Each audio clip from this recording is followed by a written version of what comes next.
La série des Final Fantasy avait pris une incroyable tournure quand les développeurs ont eu l'idée d'ajouter une dimension stratégique à son univers. Final Fantasy Tactics, c'était non seulement un jeu super bien fait, mais en plus incroyablement prenant, long et intelligent. Avec son système de classe, son scénario à rebondissement et ses personnages mémorables, il y avait de quoi y passer des heures sans s'en rendre compte. Bon, le truc chiant c'est qu'il fallait une PlayStation capable de lire les jeux en import. C'est laquelle déjà ?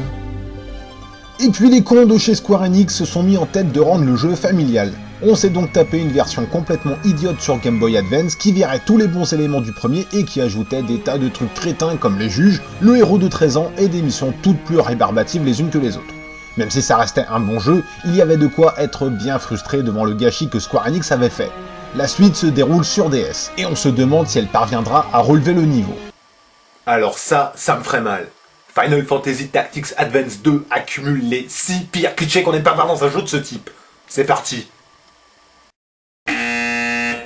Sur la version Game Boy Advance, le joueur pouvait perdre tout espoir devant la première bataille qui n'était rien d'autre qu'une bataille de boules de neige. Ça met tout de suite dans le bain.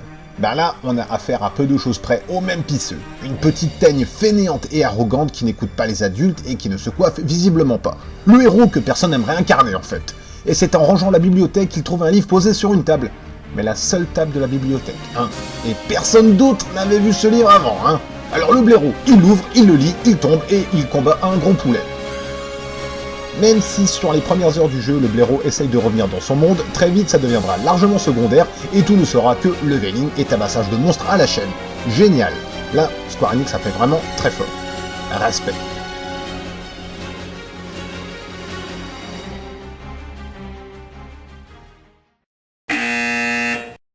Alors que la crédibilité du jeu a déjà pris un sacré coup quand on réalise que le blaireau qui fait office de héros arrive à manier l'épée, la magie, les techniques de combat, de ninja, d'invocateur et de partisans de la gauche en moins de 6 missions, les développeurs en remettent gentiment une couche en introduisant l'espèce de pétasse du même âge qui fera office de lien sentimental entre l'histoire et le joueur, un peu comme Aeris l'avait fait en son temps avec Final Fantasy VII. Il y a des tas de sous-entendus, on sent clairement qu'il y a l'envie de tirer ça en longueur pour masquer le manque de consistance du scénario, et puis d'un coup, plus rien. Comme s'ils s'étaient rendu compte que certains joueurs avaient plus de 8 ans et qu'ils ne se pignolaient pas tous devant Hannah Montana. Ben ouais, certains joueurs font attention au fond et à la forme, et quand on se penche sur la forme, Final Fantasy Tactics Advance 2 fait les choses plutôt mal. En faisant du leveling comme un bourrin, le jeu montre très vite ses limites. On colle des branlées monumentales à toute forme d'adversité aussi féroce puisse-t-elle paraître, et on boucle le jeu assez vite. Mais chez Square Enix, on ne manque pas de ressources. C'est juste les idées qui font défaut. Alors on balance des tas et des tas de missions qui se ressemblent, on propose des options qui ne servent à rien et des classes de combattants tellement inutiles qu'on ne les utilisera jamais. C'est simple, là on voit toutes les classes offertes aux joueurs. Il y a au moins la moitié qui se ressemblent. Un bon tiers qui propose des pouvoirs idiots qui ne fonctionnent que quand c'est l'ordinateur qui les utilise, un autre tiers pour les altérations d'état dont on se fout royalement puisque le jeu favorise le rentre-dedans avec les genoux, et encore une petite partie qui fait bien sur le papier mais qui se fait lamentablement péter la gueule une fois sur le terrain. Il reste donc 3 classes intéressantes. Et après, il faut leur trouver des pouvoirs à Silinius. Alors là, Square Enix a aussi fait quelque chose de bien gratiné. Comme pour la version Game Boy Advance, ce sont les armes qui donnent les capacités. Ça évite ainsi de toujours avoir à se balader avec la même épée par exemple, et ça force le joueur à tout essayer pour pouvoir avoir des unités les plus complètes possibles. Mais quand on veut équiper une unité, il faut déjà aller voir ce que le marchand propose, puis noter les compétences que l'on peut gagner, revenir dans le menu et consulter les caractéristiques du personnage, voir s'il peut utiliser l'arme et la compétence, revenir chez le marchand, acheter le bordel et en équiper l'unité. Il n'y avait pas moyen de faire plus simple. Ouais, de toute façon, une bonne technique consiste à acheter tout ce que le marchand propose parce que l'argent, c'est vraiment pas un problème dans le jeu.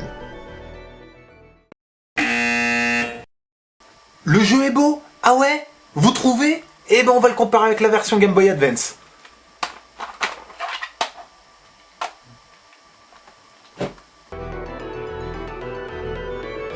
Alors on pourrait dire que c'est une bonne initiative, qu'il y ait un semblant de continuité avec l'épisode d'avant, mais les deux jeux n'ont pas le moindre foutu lien entre eux. C'est censé être le même endroit, mais à part quelques rares clins d'œil, il n'y a rien qui prouve réellement que les deux aventures se passent dans le même royaume. Ça sent plus l'équipe de branleurs qui ne voulait pas trop se fouler. Bon, ça reste agréable à l'œil, mais les décors ne sont pas si nombreux que ça, et on aura très vite l'impression de voir toujours les mêmes.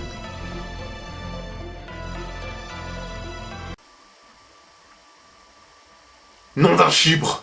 Les salopards ont pris les mêmes décors, pratiquement les mêmes sprites, et ils ont osé utiliser les mêmes musiques!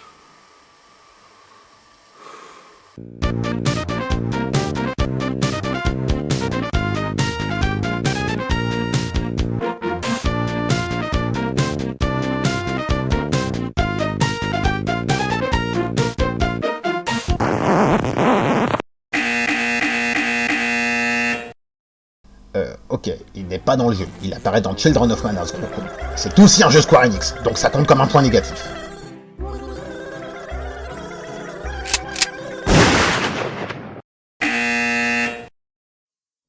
Rien n'est pire qu'un jeu qui se veut stratégique mais qui ne prône finalement que le bourrinage massif. Au-delà de l'inutilité affligeante de la grande majorité des classes qui polluent le jeu, on se rendra très vite compte que la meilleure stratégie, c'est de foncer dans le tas en prenant simplement soin d'avoir un ou deux guerriers guérisseurs dans le lot. Ça donne de bons résultats. Qu'on se place de face, sur les côtés ou dans le dos, on frappe pratiquement toujours à 99% de chances de réussite, et il n'y a que le nombre de points de vie qu'on enlève qui diffère. L'ordinateur présentant cette rare faculté de jouer comme un être humain peureux, ses actions sont assez prévisibles et on n'est que très rarement inquiété. Il ne concentre pas ses coups sur les unités faibles, il ne prévoit pas d'offensive cohérente, il utilise toujours les mêmes schémas d'attaque et il ne tient pas compte des caractéristiques de chacun. Oh, et puis il y a le retour des lois. Il est interdit d'utiliser le pouvoir des Templiers. Mais on s'en branle, on s'en sert jamais de cette classe!